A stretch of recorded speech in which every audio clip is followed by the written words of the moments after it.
Hi, welcome to Thoughtful Planning. I'm Honey. And I'm Santiago. Today, we wanted to share with you where we are on our journey to end of life planning. We actually started this back in June of last year when we were prepping to go on a cruise and figuring out what we needed to make sure that our stuff was updated. So we we talked a lot about what we're doing, where we're going. So to start off, let's talk about our essential question: where are you on your journey? And how often do you think you have to check your journey map? This quarter, we've done it seems like a little bit of things. Another thing we accomplished is we wrapped up our taxes. So we do, we do have a business. So I actually have a business on the side. We both work full time. I have a business on the side. I've had it for over 6 years now. And then we have this business. It's called Legacy Toolkit, and that's where thoughtful planning, our podcast, is related to that business, Legacy Toolkit. And actually, that business is under Santiago. Uh, Anyhow, I had to do the taxes for that, right? So for an LLC with a partnership, and that's what the business that I've had for over 6 years is. The taxes are due March 15th. And so I had to get that done.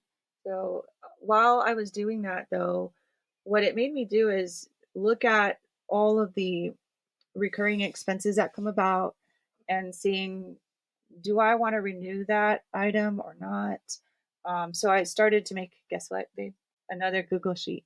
So to track all of our expenses and especially to see, like, think about that, you know, after a year comes, if you're not really using that thing, then do I need to spend more money to do it again?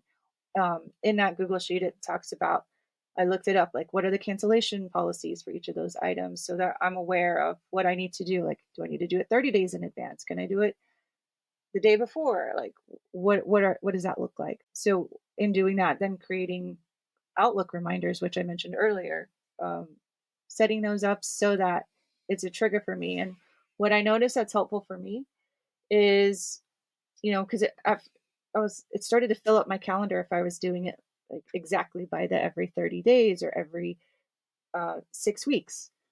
It was starting, my calendar was looking very full. So what I decided to do is put the reminder every Sunday. So that means, yeah, it could be a little bit more than 6 weeks or a little bit more than a month out, but every Sunday afternoon, like around 12, I have my reminders set up in there with the description, and I made those recurring for, whatever the time frame was for that item. Most of them were annual, so that I can remember to go back and now I've set it up once, and now I don't have to set that up again because it's already set up for me. So that's a tip when you're looking at your expenses and setting up reminders. Try to set it up for a day that you're not going to maybe be doing a lot of stuff, so it doesn't, take up an appointment time, from something else during the week that you might be doing instead. So that is, yeah, to me, that's a huge thing, getting our taxes done. That's like, whew, that's done. All right, next thing. So also what I was working on last night was looking at our recurring subscriptions, because I was thinking, like, how many do we have? And there's a lot if you think about it. I mean, there's some of these, we have all these different, like Netflix or Paramount or Disney, like all these subscriptions. But not only those, but maybe you have a monthly massage subscription or chiropractor subscription, Yeah. or there's so many different subscriptions out there, even memberships, right? So what does that look like, and how can you find those easily?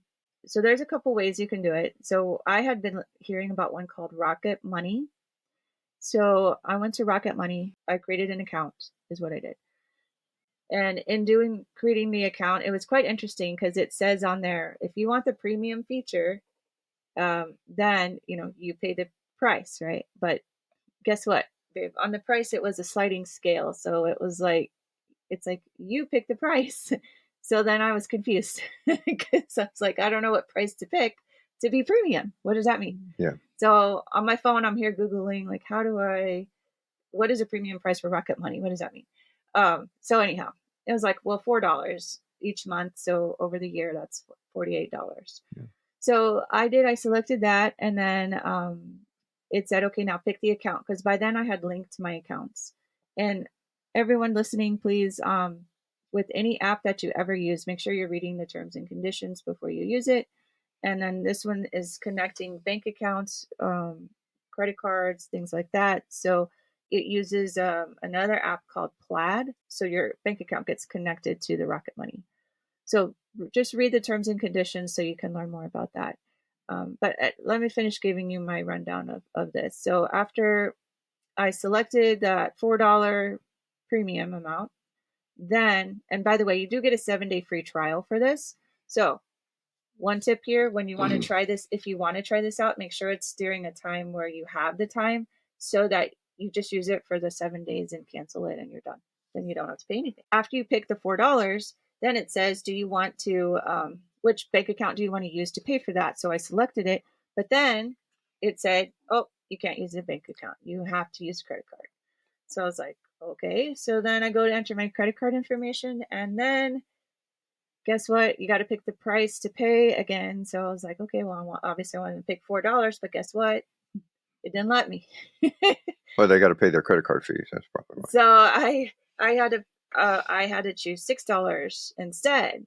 So I thought that was interesting. But anyway, I thought, well, first I thought it was my mouse. So I was like, well, maybe it's my mouse. So then I went to the laptop to try to use the mouse on the laptop, but really, like, the lowest option was either 0, which meant then you weren't going to get any premium features, or $6.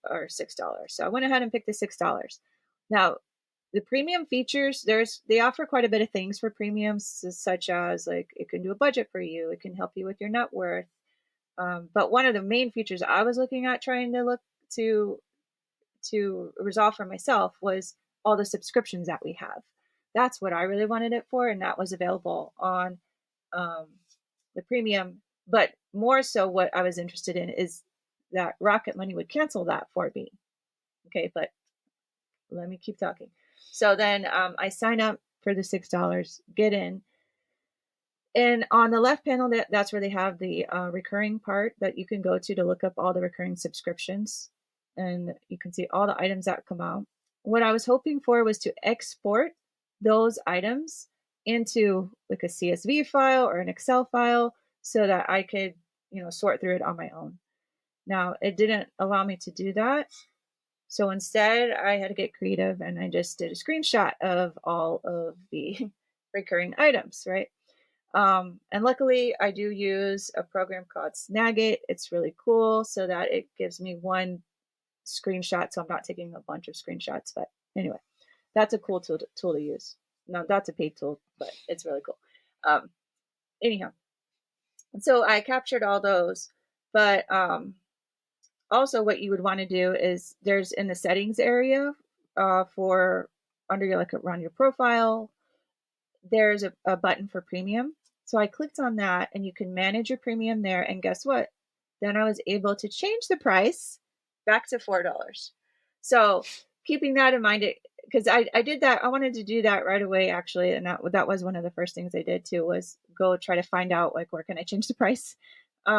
So I did that, and then, but after I went to go use it, so I went to the recurring section, and I found out, well, first I couldn't export. Then I wanted to try to cancel one of the subscriptions. So I hit the little 3 dots to cancel.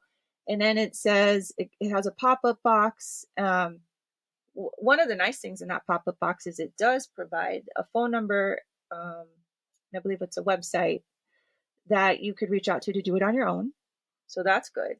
But I wanted it to do it for me. That was the whole reason for this, right? Yeah. But I fill in all the information in the pop-up, your name, your address, your phone number, email, but then it asks for account number.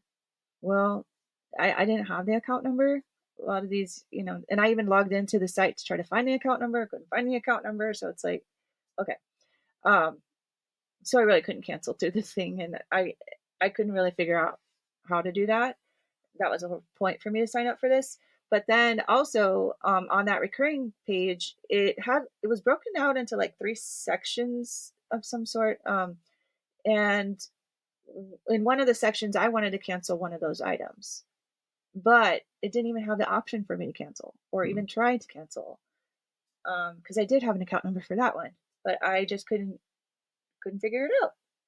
So in the end, what I did is I unlinked all the accounts that I had linked, and then I just canceled the subscription altogether, um, so that I won't be charged at all anymore. But anyhow, I just wanted to share my experience, with that because I thought it sounded really cool. I just couldn't figure it out. And if anyone that's working at Rocket Money knows, maybe can walk me through it. Maybe I just didn't know what I was doing, but I'd be happy to give it another try. But um, otherwise, yeah, the other option you can do is you can log into your bank accounts and pull your bank statements. Same with your credit card, pull the credit card statement. And you could also export those to Excel or CSV. And then you can notice what are your recurring items month over month. You can do it that way too.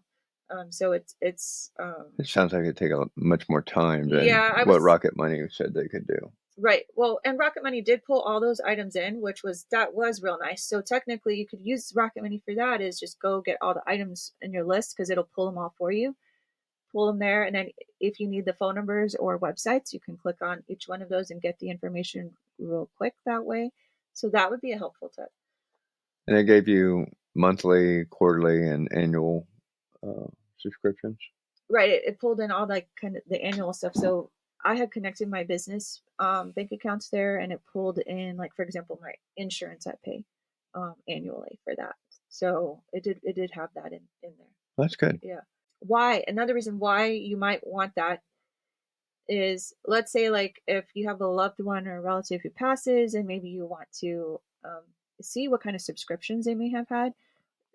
That's what I was also trying to look into Rocket Money for. It was to see, like, how could I use this in other ways in that example. But I think it would be a little bit challenging because you would need, if you most people, like, I have multi-factor authentication set up on all my bank accounts. So in linking the accounts with Rocket Money through that plaid, um, of course, if you have your multi-factor authentication, that's either getting a code on your phone or using an app. That could be problematic with if you're trying to help a loved one that has passed, Yeah. with to get all those things unless you have access to their phone or any of those things. So this, if you have access, then yes, I think that would be a great tool to use. But otherwise, reverting back to, like, getting bank statements or credit card statements and comparing month over month to see what are the duplicates, what are those recurring charges, to help you get through that. Cool. And it might also help you with identifying fraud, where somebody's, yep. One of those small numbers that they keep sucking out of your bank account each year. Right. So that's where we are right now. Our second quarter goals include, setting up our password manager for the family. That way, all of our accounts that we've now identified using the Rocket Money, making sure that those passwords are included in our password manager for the family. We're going to alternate paying bills. Kind of scary. Yeah. I'll be paying the bills starting next month. Right. And I just want to say, like, we should all be doing that. We should have been doing that. We should have been doing it. I'm scared. I usually do it because that's one of my strengths, I think, is doing that kind of part of the family stuff at home. That whole accounting stuff. And I like to do it, but I think it's also helpful. Obviously, if something were to happen to one of us, it would be easier for your loved one. So if you're not already doing that, I challenge you in your Q2 goals to maybe also alternate paying the bills with your spouse or your loved one or your partner, so that it's easier. It's easy for everybody. Learning the task while we're clear of mind. Clear of mind, and not worrying about it, if something were to happen to us. So we're going to do that. We're going to start decluttering. I mean, we've kind of started, doing this and that, but we want to really put some thought behind everything and start decluttering the house. And in doing so, while we're decluttering, we're going to update our own legacy ledger to make sure that the stuff that we have, I don't know if you noticed behind us, I actually went through and I labeled my books. Mm-hmm. So I got all my books for my Pokemon cards labeled. And my son found it useful yesterday because he went to a tournament. He's like, "Hey, Dad, can I take this card from this set? I know exactly where it is because it's labeled." Like, all right, yeah, whatever, dude. Speaking about decluttering, going back to that, I actually signed up for a challenge that's coming up. And actually, by the time this podcast airs, the challenge will have ended. But it's about decluttering in like 10 minutes a day. So I'm really looking forward to trying to learn some tips here to help me get rid of some stuff. And who knows, maybe that person will come and be a guest on our show one day and give us all some tips that we could share with you all. In regards to updating those home assets on your legacy ledger, that's what we're also working on. Another tool that we might can use is an app. It's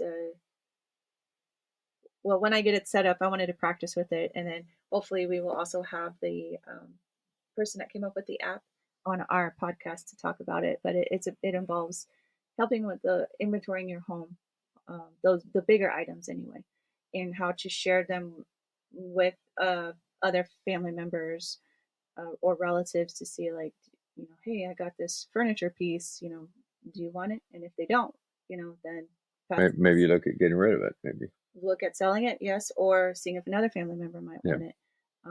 So things of that nature. So when we were talking about updating the home assets on our legacy ledger, just a reminder that the introductory price of $37 for the ledger will end on April 5th of 2024. So if you want to jump in and get it on the early bird price of $37, do so by April 5th of 2024. You have anything else, babe, you want to talk about? No, I just think that, setting those goals, and we talked about this, I think, in the first couple of episodes about, how do you eat an elephant, one bite at a time. And that's what we're doing. So to circle back to our central question, where are you on your journey right now? And how often do you think you need to check that map? It's something you're going to have to tell yourself because, we really can't tell you how often you should do it. But most experts say at least annually. So think about it. Awesome. All right, well, until our next episode, reminder, every chapter you write today shapes your legacy tomorrow.